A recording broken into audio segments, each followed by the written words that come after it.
This is Newsroom. Hello and welcome from Johannesburg in South Africa. I'm Evan Jansen. The show is always live and we broadcast from our studios here in Auckland Park. We stream live on YouTube right now with the whole show available on demand later on our YouTube channel. Now today we look at the latest round of talks in the gold mining sector here in South Africa as massive retrenchments loom in the wider industry. We talk to the African Union after Barack Obama's address earlier this week in Addis Ababa. Then here in South Africa, Parliament's new interim rules comes into effect today. And we ask you, question of the day, what do you think of Parliament's new rules? At SABC Newsroom, that's where you can interact with us. Later, we talk to a former spy about a book called Agent 407. And we close with a look at the latest ideas to combat rhino poaching right across the African continent. But first, let's get today's news from Anine Dormel.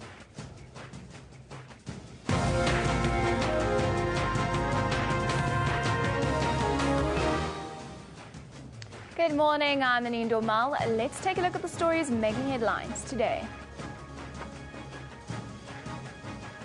The country holds its breath today as gold sector employers and trade unions are set to meet for another round of wage talks. The Chamber of Mines has called for a full plenary session. At the session, a final take-or-leave-it offer to all unions is expected to be tabled. This after the National Union of Mine Workers recently signed a wage agreement with marginal gold producer Village Main Reef. The High Court in Pretoria will today continue to hear the testimony of a police warrant officer in the murder trial of Nido Masia. Mpunzi Ngamlana is testifying against his colleagues implicated in the death of the Mozambican taxi driver. Yesterday, the court heard Masia suffered head injuries and did not receive medical attention. 9 former police officers are on the trial for the death of the driver. He was dragged at the back of a police van in 2013. In Port Elizabeth's northern areas, schools are expected to reopen today following weeks of no schooling. More than 20 schools were closed by parents who were protesting against teacher shortages. The protest turned violent on Monday, with police using rubber bullets to disperse the crowd. The Weather Office has issued a warning of heavy rain and flooding for the city of Cape Town. The service also warned of gale force winds of 70 to 80 kilometers per hour between Cape Agulhas and Port Alfred. Deputy President and SADC facilitator Cyril Ramaphosa is expected to brief key political players and other stakeholders in Lesotho today. They will be briefed on the terms of reference for the establishment of the SADC-led Commission of Inquiry into recent developments in the country. The SADC summit, held earlier this month, resolved to establish the commission following the killing of the country's former army commander. More than 15 months after the disappearance of Malaysia Airlines flight MH370, there finally appears to be a breakthrough. France's Air Crash Investigation Agency is studying plane debris found on Reunion Island off the coast of Africa. It's believed that this could be part of the missing Malaysia Airlines flight. And the Proteas fast bowler Dale Steyn has become the joint second quickest man to take 400 wickets in Test cricket. Steyn is only the second South African to achieve the milestone, along with Shaun Pollock, who ended his career on 421. I can tell you that in the second and final test against Bangladesh, Bangladesh won the toss and elected to bat. The current score there is 106 for 3. Well, remember, you can find all of those stories on our Newsroom Facebook page. Just search for Newsroom. You can also follow us on Twitter at SABC Newsroom. Evan, over to you. Thank you very much, Janine. Now, after 6 weeks of negotiations, gold sector employers and trade unions meet today for another round of wage talks. There seems to be light at the end of this tunnel, and a wage deal between gold mining companies and trade unions could be imminent. The Chamber of Mines cancelled bilateral talks with AMCU that were scheduled for earlier this week, and meetings with Solidarity and UASA were also cancelled. The Chamber instead called for a full plenary session where they are expected to table a final take-it-or-leave-it offer to all unions involved.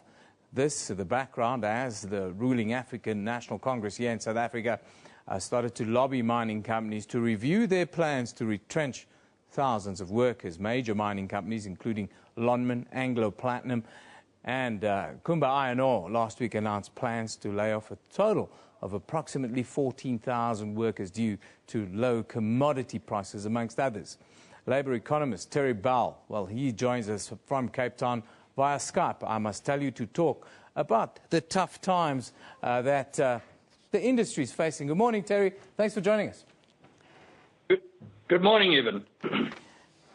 Terry, let's start with today. Today we've got the gold sector, employers meeting unions. Are you hopeful that a deal is in the offing, considering the kinds of progress that's been made in the last few days?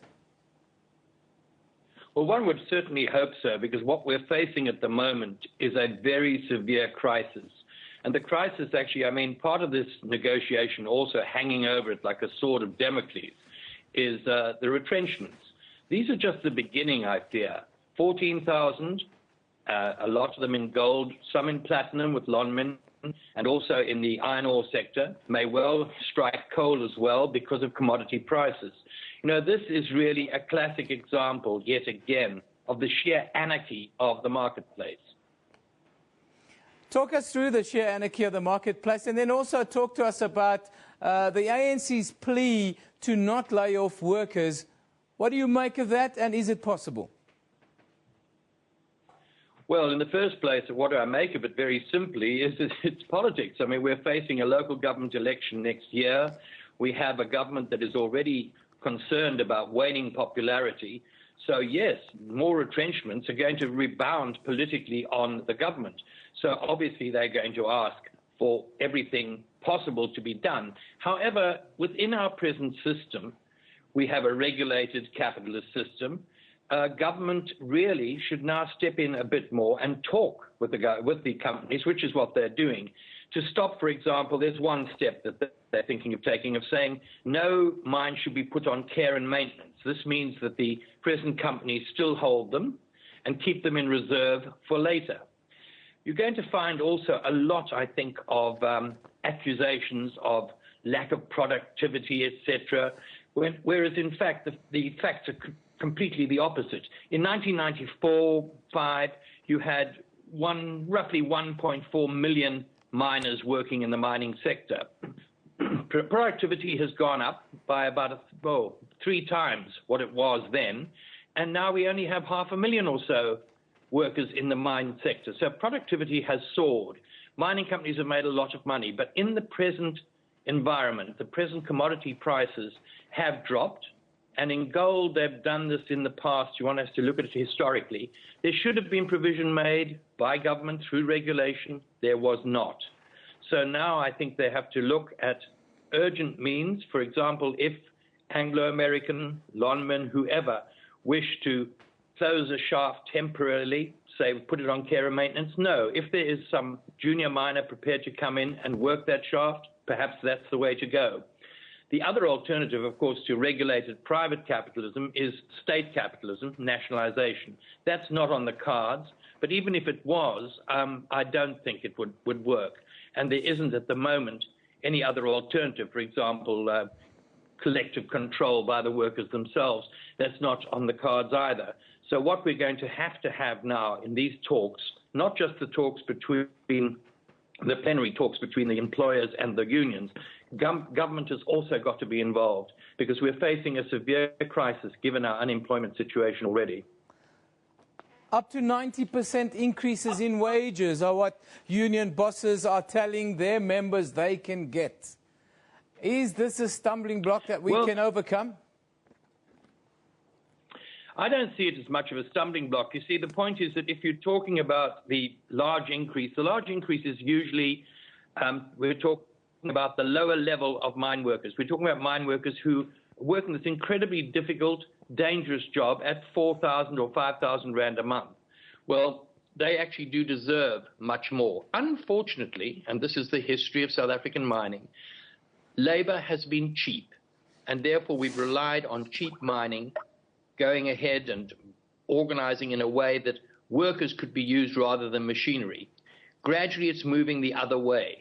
And the point is that this is going to have to be controlled unless there's going to be widespread and very, very dangerous levels of unemployment. So I think government has to come to the party here, has to try and regulate more. But I hope that people look at this and say, look, this system is obviously not working. It's not just South Africa, don't forget. This is a global problem. We also have, and that's another factor that should be remembered, we're the country with about 70 to 80% in this region of platinum reserves. So we should have been, in the heyday, have set the prices. We didn't. Perhaps if hydrogen cell technology takes off and more demand for platinum, hopefully then we will be setting the prices. But that again requires a getting together of the unions, of the employers and government. Now, Terry, the doomsayers are talking about this impending economic meltdown. How do you read it if we see mass retrenchments carrying on in the mining sector? I see it as a terrible problem. For example, I have said over the past year or so that I expect between 30 and 50,000 retrenchments. Unfortunately, these are not temporary job losses. Once those jobs go, they're gone for good. But if you had, say, 50,000 mining retrenchments, most of these are people who come from the rural areas and mainly from the Eastern Cape. So they would have, I would imagine, on average, have between 8 and 10 dependents is one of the figures I've seen, relying on their income. So that means that you're going to have, what, nearly 500,000 men, women, and children directly affected.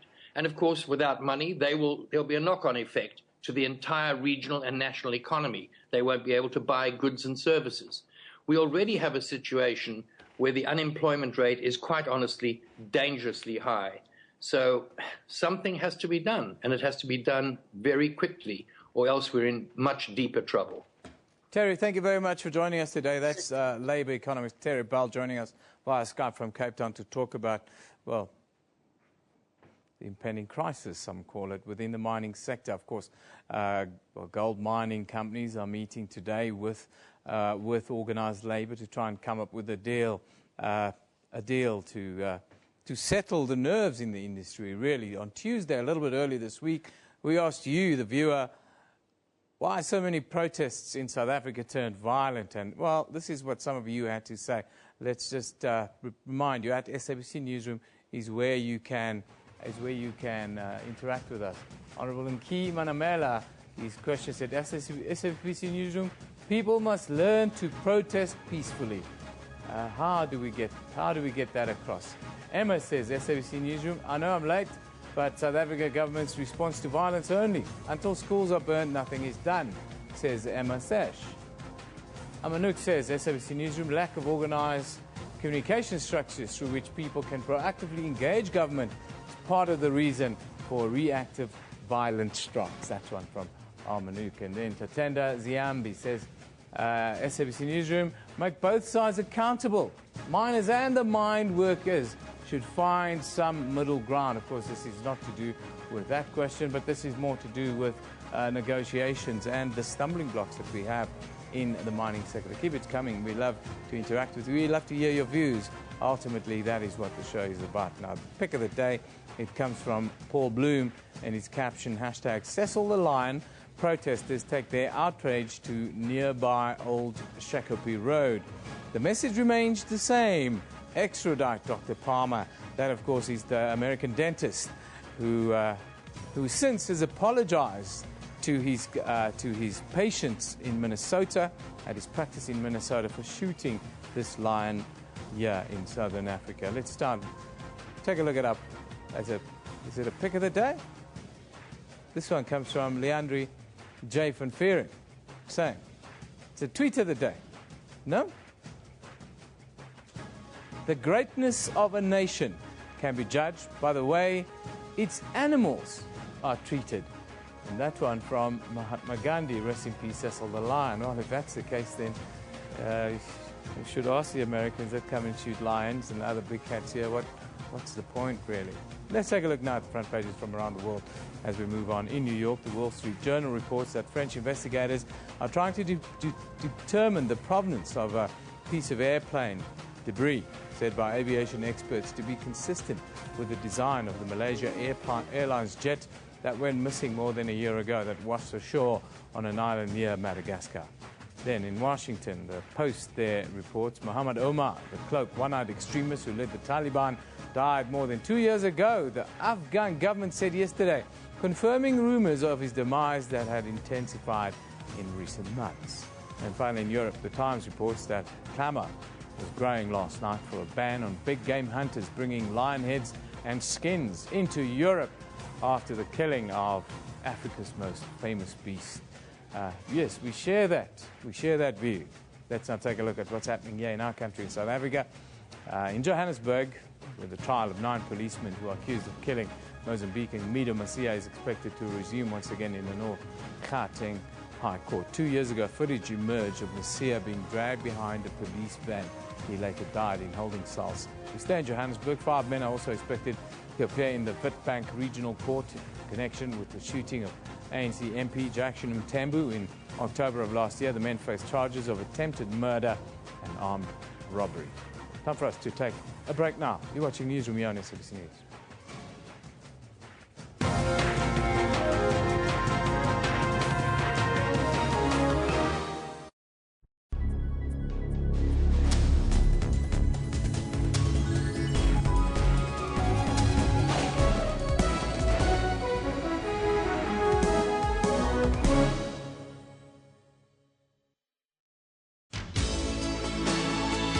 From humble beginnings, this selfless icon altered the history of the world, freed a country, and united a nation. He taught us humility and forgiveness. To the world, he is Nelson Rolihlahla Mandela. But to us, he is simply Tata Madiba.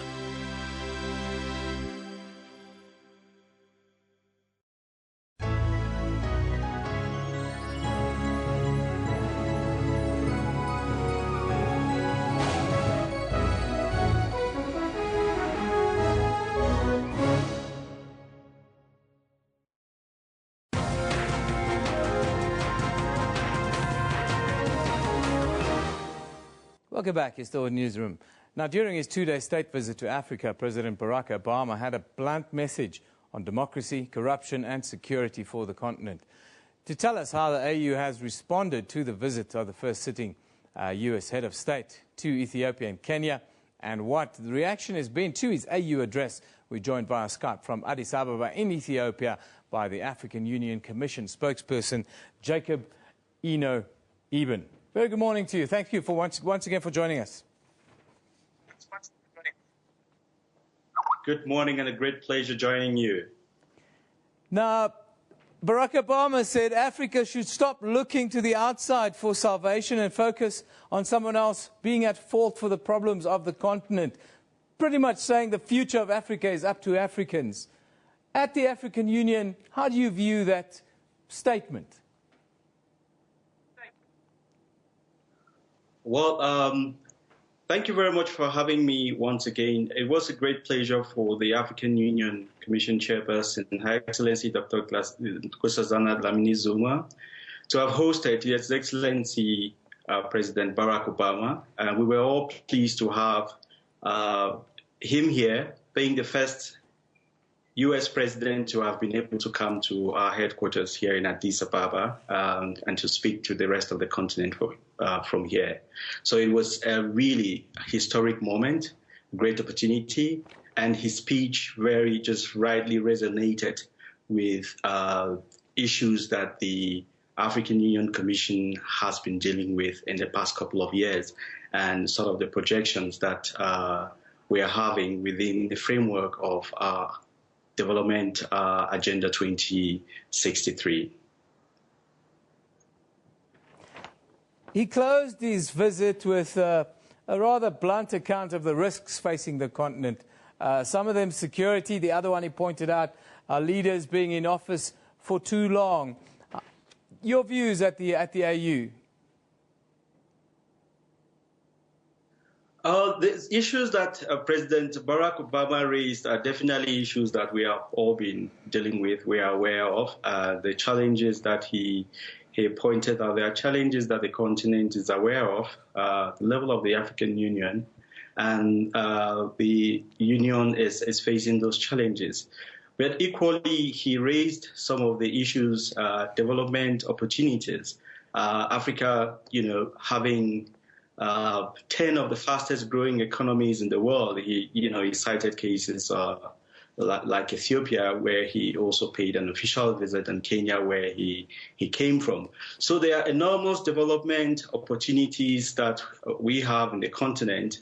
And his speech also just went ahead to support the prospects that we are having of facilitating and enhancing our integration agenda, facilitating trade amongst ourselves. And he poured the support of the United States to work with the African Union, with African governments, to really strengthen those opportunities that are there for us to create jobs for our young people, create employment, increase revenue, and to carry out various development initiatives that we have on the continent. So we thought it was a very important visit, and we really appreciate his coming.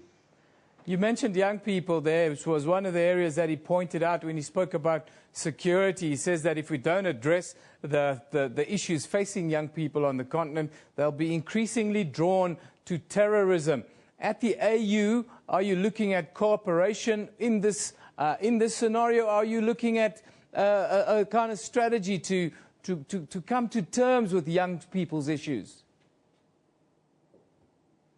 Oh, absolutely. If you've been following the chairperson of the African Union's Commission's speeches in the last couple of years since she joined, the agenda has been focused on what she described as, and we all know, is our most precious resources, human resources, particularly the young people, including women.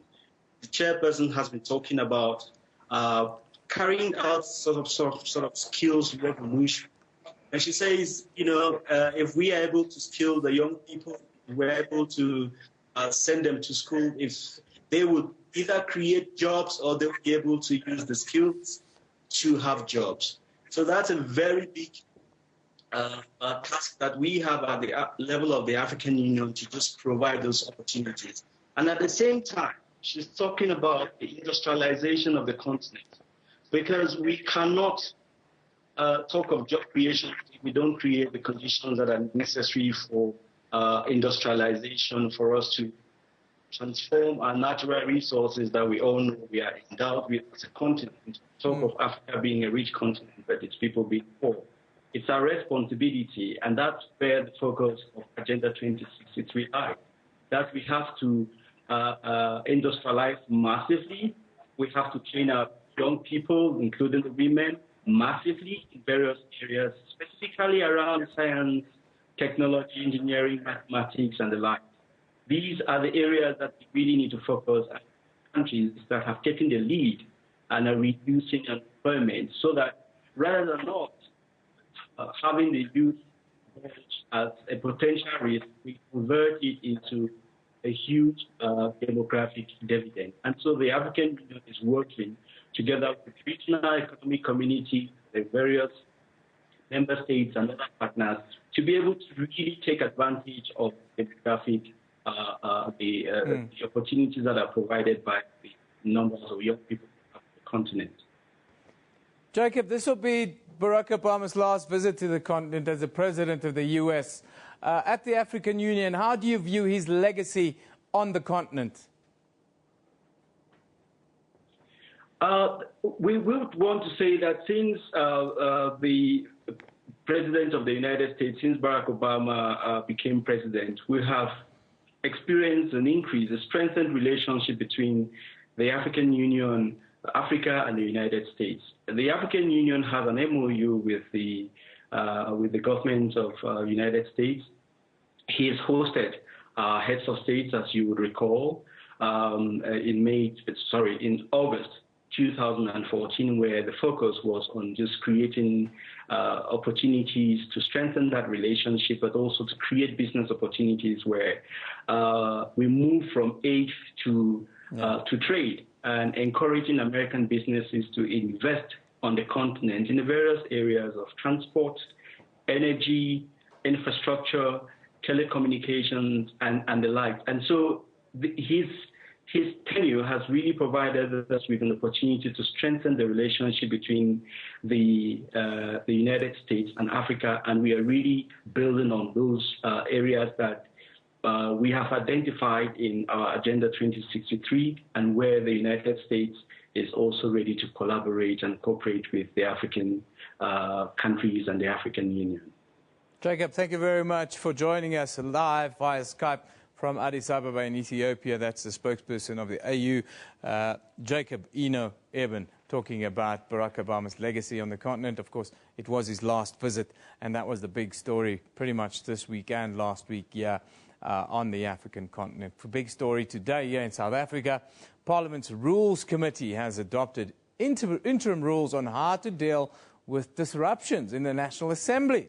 These will be presented to the House for approval today. The proposed amendment allows the Parliamentary Protection Services to physically remove any member who is seen to be disrupting proceedings in the House. Now, economic freedom fighters, members of Parliament, disrupted President Jacob Zuma's State of the Nation address, as well as oral questions by him in Parliament. Now, I'm joined from our parliamentary studio by our own reporter, Abra Barbier, to clarify the take on the new rules. Good morning, Abra. Thank you for being so patient, and thank you for being with us. Good morning, Yeben. Just tell us about the new rules that will be presented to Parliament today. Sure, even before I get into that, though, I just need to give some background context in terms of the rules review in general. Now, this has been an ongoing process since 2012, where Parliament's just been looking at the rules of the National Assembly and looking at ways to improve them. So small things like whether or not an MP should bow when entering the chamber, or whether MP should be calling themselves or each other honourable member. Those are the little things that are being fine-tuned in the 15-chapter rules review, and that's hoped to be adopted before the end of the year. Now, these rules that we are referring to, which is going to be considered in the National Assembly today, these rules arose as an urgent matter following, as you mentioned earlier, the chaos which we've seen playing out in the National Assembly since mid-last year, since the 5th Parliament started. So these rules today, they are going to be considered and adopted today, and they'll be implemented immediately, and they specifically deal with unruly MPs in the National Assembly.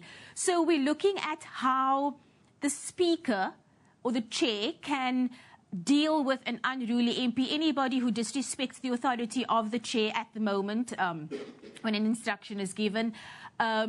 If an MP does not obey an order or request from the Chair, then the Sergeant-at-Arms will come in and kindly request that MP to leave the House. If the Sergeant-at-Arms if that request is not adhered to, the Parliamentary Protection Service will then be allowed to come into the chamber, and then will be able to physically remove an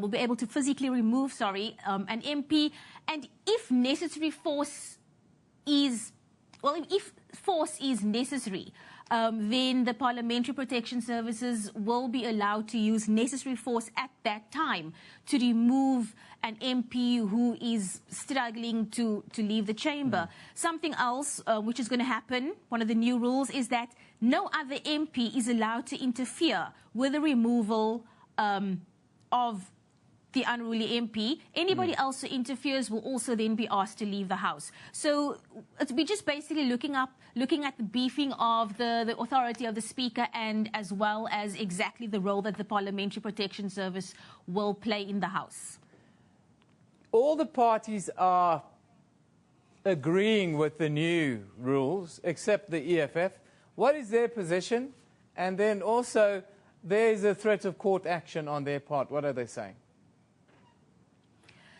Well, the EFF, the way I understand it, they are seeing these interim rules. First of all, they are against the fact that we have interim rules. They feel that the rules review has to take place in the entire context of the 15 chapters. So they don't feel that these interim rules are necessary. They objected to that process. They feel that the rules book, which is going to be adopted at the end of the year, That's the only process that's going on as far as they are concerned. They are objecting to the interim urgent rules because they see it as a breach of their freedom of expression. And yes, they are allowed to say whatever they want to in the House during their speaking time. They're allowed to say whatever they want to as long as it's within the rules of the National Assembly. But the EFF just feels that to have any Parliamentary Protection Service person come in and put their hands on them and move them out of the House, they feel that this is an infringement on their personal rights as well as their rights as MPs. So they have said that they are going to take this process to court, and we'll probably hear more about that this afternoon once these rules have been adopted by the National Assembly. You're talking about this afternoon. Just tell us, how will this afternoon proceed then? Well, today the rules will be, the Rules Committee will present the document, the draft rules, to the National Assembly. It will be considered and debated, and it will be voted on, and I must be seeing in the actual committee sittings, because the majority of the parties have deliberated on it and they've all agreed to it. Besides the EFF, it will probably be adopted today. And quickly, if you've got 30 seconds to quickly tell us the reason why this has caused so much controversy, the use of police or the protection services in this matter amongst members. Look, there's a clear distinction between the SAPs and between the Parliamentary Protection Services, and that is the division. That's what you have to understand. SAPS has a certain role to play, but only when there's a threat to life in the National Assembly, or when there will be, you know, in a major event, if there's a bomb scare or a hostage crisis, then SAPS can come in. Other than that, everything else needs to be dealt with by the Parliamentary Protection Services, and they are within the rights to be there on the request of the Speaker. Thank you very much, Abra. It should be another interesting afternoon in Parliament. We'll be watching with interest once again. Of course, new rules in Parliament. What do you think? What are your views? We had it on the screen there, the question of the day is, what do you think of Parliament's new rules? There you go, there it is. What do you think of Parliament's new rules? Send us your comments. We'll put it up. We'll try and put it up later. If we can't put it up later, we'll put it up tomorrow, close off the week by running some of your comments on it. Meanwhile, French authorities are studying a large piece of plane debris found on Reunion Island in the Indian Ocean to determine whether it came from Malaysia Airlines flight MH370, which vanished, of course, last year in one of the biggest mysteries in aviation history. Here are some of your views on social media. Interesting, Rob Taylor says, Australia's Deputy Prime Minister trusts on MH370. We still believe that the aircraft is resting in waters in the Australian search area. Really, Mr. Deputy Prime Minister. Candy says, so they may have possibly found debris from MH370, but how have they failed to spot that floating in the sea from all the search planes? Yes, Candy, that's the million-dollar question, isn't it? C says, they think they found parts of the aircraft, MH370, from over a year ago, Malaysia Airlines, she talks about. And there is, of course, the picture. It doesn't really say MH370 on it. So until they find a little bit more evidence, I think this mystery will only deepen. It's one of the great mysteries in modern times. Some say it was an alien abduction. The plane just vanished into thin air. I don't know about that. Let's take a look at what's on our Newsroom Facebook page today. Schools in the northern areas in Port Elizabeth in the Eastern Cape are expected to reopen today. Following weeks of no schooling, more than 20 schools in the area were closed by parents who were protesting against shortages of teachers there. The then French authorities are, of course, studying a piece of plane debris found on Reunion Island in the Indian Ocean to determine whether it came from Malaysia Airlines flight MH370. Of course, vanished into thin air last year in what is the biggest aviation mystery of modern times. And then Russia vetoed a United Nations Security Council draft resolution yesterday that would have set up an international tribunal to prosecute those suspected of downing a Malaysia Airlines passenger jet in the eastern Ukraine. That, of course, is a totally different aircraft.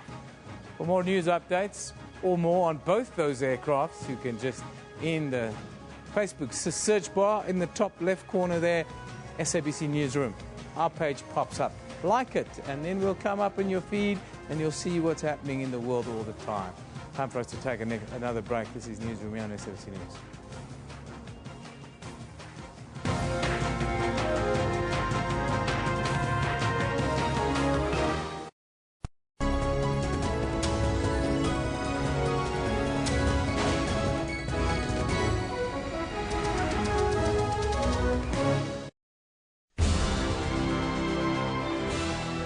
city of Durban and its surroundings is one that is filled with history and cultural diversity.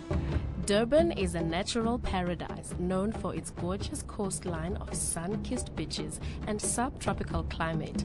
Flea markets are essential to visit if you want to experience Durban's Afro-Oriental atmosphere. The city of Durban is an elegant, mature and ambitious city. The vendors at the Vic offer a range of African and Oriental products, an eclectic mix that is hard to resist. That's Kaleidoscope, Sundays at 5:30 p.m. CAT.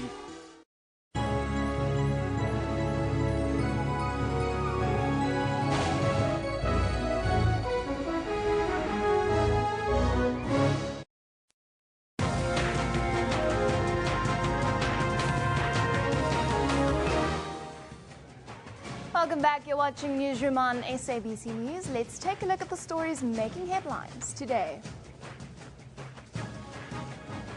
The country holds its breath today as gold sector employers and trade unions are set to meet for another round of wage talks. The Chamber of Mines has called for a full plenary session where they are expected to table a final take it or leave it offer to all unions. Says Corner People's Movement leader Andile Lili will appear in the regional Bellville court this morning on charges of incitement to violence. He was arrested yesterday after telling supporters outside the court to take the law into their own hands. And the Proteas fast bowler Dale Steyn has become the joint second quickest man to take 400 wickets in Test cricket. In the second and final Test against Bangladesh, Bangladesh won the toss and elected to bat first. I can tell you that the current score there is 127 for 3. Well, remember, you can follow us on our Newsroom Facebook page to get all of those stories. Just look for SABC Newsroom. You can also follow us on Twitter at SABC Newsroom. Evan, back to you. Thanks very much, Janine. Now, interesting topic. In the world of espionage, that's where we're going. Truth is the first victim, and nothing is ever as it seems. But for the first time, one of South Africa's most notorious apartheid spies, Olivia Forsyth, tells her story. From joining the security police at a young age to becoming Agent 407 and going undercover at university in order to infiltrate student organizations in a hotspot area for anti-apartheid radicalism. She shares her riveting stories of the dangers and the triumphs thereof. Now, she's going to join us via Skype from Italy, the author, Olivia Forsyth. Very good morning to you, Olivia. Thank you for joining us. Good morning. Thank you. Interesting book this is. I'm sure not everyone's very comfortable with it, but just tell us about the inspiration for you to put this together. Well, I've been wanting to write the book for a long time, Evan. There were so many versions of the story when it broke in the 1980s. Lots of truths and lots of fictions. And I thought I owed it to very many people that I eventually told the true story. It's taken me a while to get there. Those people who know me well will know that I'm one of the world's biggest procrastinators. And it did take a long time for me to get around to finishing it. But I think it's important that it's out there and that the story is actually told as it happened. Now, tell me about your work that you did back then as Agent 407, as we see in the book, RS 407 it is. The impact on your personal life, and then what kind of impact do you think you had on the struggle at that time? Well, as far as my personal life was concerned, being an agent is quite a solitary thing because you can't really, in a sense, be yourself with anyone. Most of my family didn't know that I was in the police, and so they just thought I was a left-wing radical, of which most of them approved. The people to whom I was closest were the people, very sadly, on whom I was reporting and whom I betrayed. How do you feel about that today? How do you feel about the people that you've betrayed, and how do you feel about South Africa today? Well, I feel deeply, deeply regretful of all the things that I did to hurt people and all the betrayals it's partly my motivation for writing the book. I can't really talk a lot about South Africa today because I haven't lived in South Africa for 15 years now. So it wouldn't really be my place to comment on how South Africa is today. I'm glad that it's a post-apartheid South Africa, and I'm glad I lived to see that happen. The changes in the country, has that had any effect on you while you're looking upon it from afar? Well, I do miss my country, I can tell you that much. I think if you're once you're a South African, you're always a South African. It's in your blood. And I miss the country terribly. I have plenty of family and friends still there. But I really can't comment on the current political situation because I'm not that well informed. Now, you work as a teacher right now overseas, an English teacher, that is, I'm told. Why did you decide, or how did this decision come about to take this route in your life and to kind of stop with the security agency work, if we can call it that? Well, that goes back a long way, Eben. When I first joined the security police, I really just wanted to... I was 21 years old. I had done a degree. I wanted to have an interesting life. Most of all, I wanted to travel overseas. So I joined Foreign Affairs and was hoping they'd post me overseas relatively quickly. They didn't. It turned out that the most likely posting I would get would be in Ciskei or Botswana or one of the so-called homeland states at the time. So, you know, joining the security agency sounded like a good way to go overseas. I had no intention of going back to university. I was actually really disappointed when they sent me undercover to Rhodes University in the first place. So, you know, that was an unexpected turn of events to start with. And once I was at Rhodes, I realized very quickly, because I have to say I started from a position of huge ignorance, but I realized very quickly that I was working absolutely for the wrong side. Quickly, finally, the main life lesson that you've learned and the advice that you'd give to a young person of that age today. Well, the first thing I'll say is that you can't change the past. I can't undo any of the things that happen, but you can change the future. And also, I think the most important thing that I ever learned is that you need to be true to yourself. Well, thank you for joining us. It's an interesting book. I'm busy reading it, and it's giving me a different view of a time in South Africa where I was a young man as well, and probably a little bit on the other side of the coin. But an interesting book nonetheless. Agent 407. That was the lady that just did the interview with us, of course. Her name is Olivia Forsyth. She worked as an apartheid spy at universities and the like back in the day when we all were young, skinny, and good-looking, I suppose. Feels like a world away. Rhinos now. Now, the animals were once abundant throughout Africa and Asia, with an approximate worldwide population of around 500,000 in the early 20th century.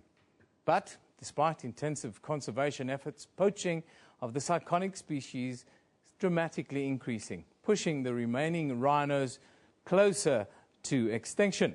Vietnam is the world's largest consumer of illicit rhino horn products, and nearly half of the Vietnamese population have tried rhino horn to cure alcohol-induced hangovers and improve their sexual performance, despite there being no proof that this works.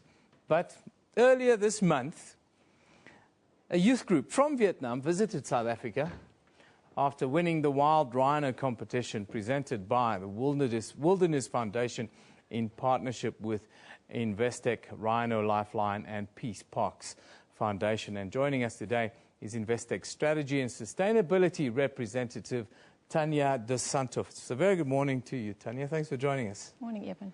I love this intervention. I think that's the kind of stuff that we need. But just tell us how you decided to get young people from Vietnam to come here to have a look for themselves and then maybe see what rhino poaching is doing and maybe even see rhinos for the first time, I would think. Yep. So, Evan, it started, Investing Rhino Lifeline started in 2012 in response to the escalating rhino crisis. And it focused really on raising awareness. So initially we started with an education project in South Africa. Yeah. And soon we realized that while educating in South Africa is critical, at the same time you need to actually be educating in Vietnam, which, as you said, is the highest consuming country in the world. And hence that led to the Wild Rhino Project. Now, this kind of protection has its merits where you walk down the fence with guns and physically protect them from the poachers out there. But it's not really working if we look at the numbers. You know, we're still losing around 1,000 rhinos a day, and in 15, 20 years, all our rhinos will be dead if we go this route. What you've been doing with Vietnamese young people, I think this is part of what you've done. Talk us through this kind of interactions that the young people from Vietnam have had, and what did they say afterwards, the kind of influence? What do you think is a message they're going to take home with them? So, Evan, what happened was Wilderness Foundation brought 2 Vietnamese pop stars to South Africa to do that very thing, come and have a rhino experience. They had never seen rhino in the wild. In fact, a lot of these kids have never seen animals in the wild before. So by bringing these 2 Vietnamese pop stars, they had that experience. They got to touch rhino, see rhino, and it completely transformed them and made them realize that they need to go back to their home country and do something in terms of educating and raising awareness. That led to this competition, which resulted in the 22 Vietnamese students coming to South Africa. They started with a trail, a 5-day wilderness trail in the Mfolozi, which is where Ian Player originally started the protection of the rhino back in the 70s. Yeah. And their experience was transformational. They slept under the stars. They camped out on the cold ground. They made fires and looked out at the eyes staring back at them. And they had never seen anything like it before. They also then got the opportunity to go to a rhino orphanage. Now, this was quite important because they got to experience what this devastation has done to the family units of rhino, where there are now these orphans, and actually we have no idea how they're going to cope, how they're going to survive, how they're going to be rehabilitated back into the wild.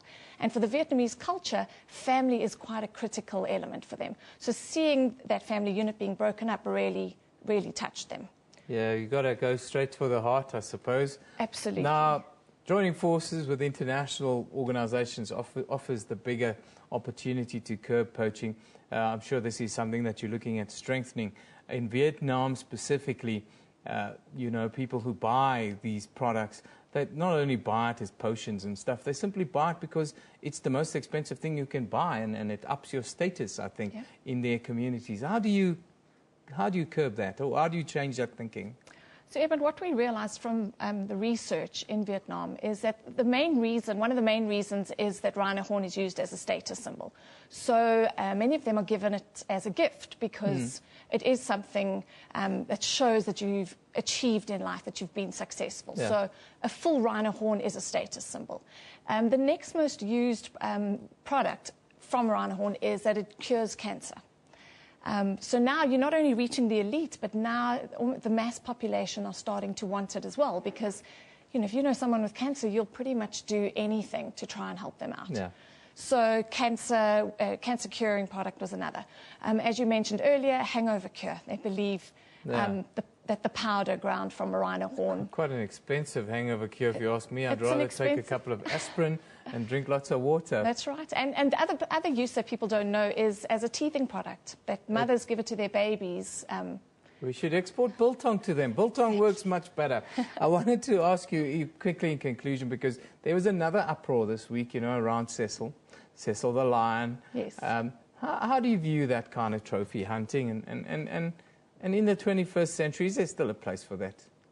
Well, Evan, you know, it's difficult for me to comment on a situation I don't really know a lot about. I'm a conservationist, and we partner with conservationists. So for us, it's, you know, this is a debate that needs to go into a much bigger realm.